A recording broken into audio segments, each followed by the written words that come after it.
지금까지 파악된 흐름을 보면 윤 총장의 징계위원회는 예정대로 모레 열릴 것으로 보이고 아마도 중징계가 나올 거라는 관측이 많습니다. 검찰 담당하는 공윤선 기자와 함께 앞으로의 상황 예상해 보겠습니다. 자, 공 기자, 네. 징계위원회 질문은 조금 뒤에 하는 것으로 하고요. 자, 이렇게 복잡한 절차 거칠 거 없이 임명권자인 대통령이 결단하면은 곧바로 해임할 수 있는 거 아니냐 이런 말들도 나오는데 이게 가능한 겁니까? 결론부터 말씀드리면 법적으로 그렇게 할 수가 없습니다. 네. 비록 대통령이 헌법에 보장하는 공무원 임명권을 갖고 있지만 전제 조건이 있습니다.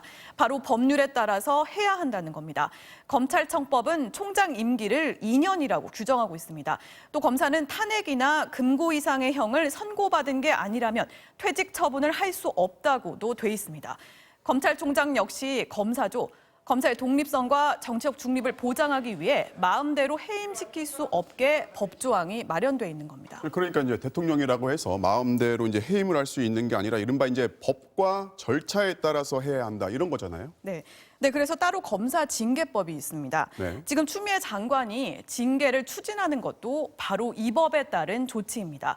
심각한 징계 사유를 이유로 징계위원회가 해임 등 중징계를 의결하면 법무부 장관이 대통령에게 해임을 건의할 수 있고요.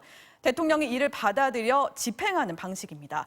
바로 이 징계위가 모레 열리는 거죠. 네. 그 밖에 국회 탄핵을 통한 방법도 있습니다. 제적의원 과반수 찬성이 있으면 탄핵소추 의결이 가능한데요.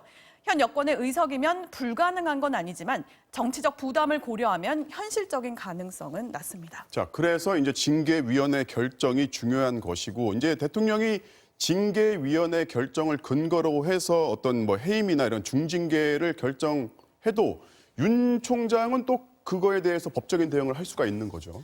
네, 물론 해임을 취소해달라는 행정소송이 가능합니다. 네. 그러면서 이번처럼 그 결론이 나기 전에 해임 효력을 멈춰달라, 직무 복귀시켜달라는 긴급 구제 성격의 신청을 할 수 있습니다.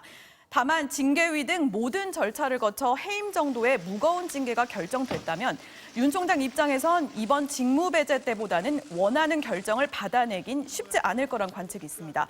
가정이긴 한데 만약 윤 총장을 해임시키고 곧바로 새 총장을 임명했는데 법원이 윤 총장의 해임 효력을 정지시키는 결정을 한다면 검찰총장이 2명이 되는 상상하기 어려운 일이 벌어질 수도 있습니다.